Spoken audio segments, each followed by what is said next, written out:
आजचा दिवस महत्त्वाचा आहे कारण 131व्या घटना दुरुस्तीसह 3 विधेयकांवर आज दुपारी 4 वाजता मतदान होणार आहे। विधेयक मंजुरीसाठी सभागृहात उपस्थित 2/3 खासदारांची सहमती असणं आवश्यक आहे। तसंच महिला आरक्षणावरून आज पुन्हा संसदेत रणसंग्रामही होण्याची शक्यता असून महिला आरक्षणाला जनगणना आणि पुनर्रचनेसोबत जोडायला विरोधकांनी विरोध केला।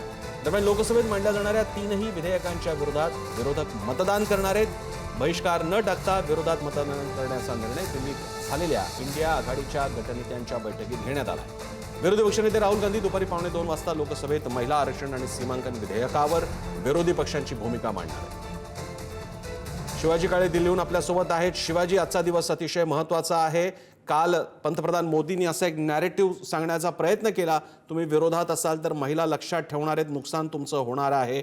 आणि आज आपल्यासमोर बातमी येते की सगळी इंडिया आघाडी विरोधी पक्ष विरोधात मतदान करणार आहे। शिवाजी सर, यामध्ये नवीन माहिती जी समोर येत आहे त्यामध्ये एक महत्त्वाचा मुद्दा आहे।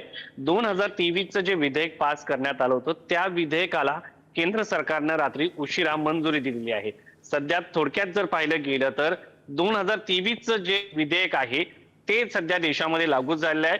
त्या विधेयकानुसार देशात जी आगामी काळात होणारी जनगणना आहे त्यानुसार विधेयकाची मंजुरी होईल। त्यासाठी केंद्र सरकारला आता लवकरात लवकर जनगणना जी आहे ती राबवावी लागेल, त्यानंतर डिलिमिटेशन करावं लागेल आणि 2029ला ज्या 2023च्या विधेयकाने त्याचं कायद्यात रूपांतर झालंय त्यानुसार एक महिला आरक्षण मिळू शकतं।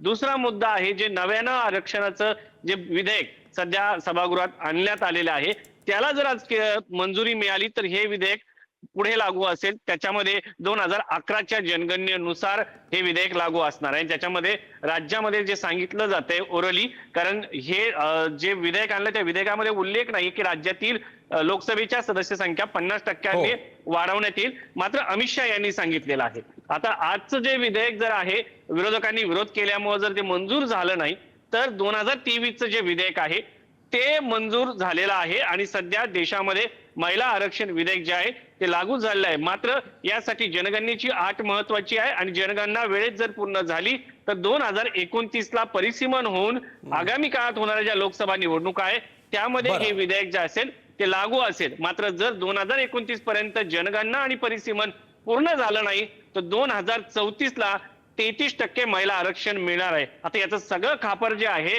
ते विरोधकांवरती सत्ताधारी पक्ष फोडू शकतो आणि एकंदरीत जर पाहिलं तर महिला आरक्षणाला आमचा विरोध नाही असे म्हणणारे देखील विरोधक आहेत।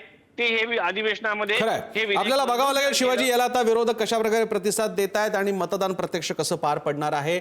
जर का विरोध सुद्धा मोठा दिसला तरी सुद्धा, जरी तांत्रिकदृष्ट्या हे विधेयक पारित झालं तरी सुद्धा सरकारसाठी ते एक आव्हान असेल की विरोधकांची एकजूट यामध्ये नव्हती सत्ताधाऱ्यांसोबत। धन्यवाद शिवाजी।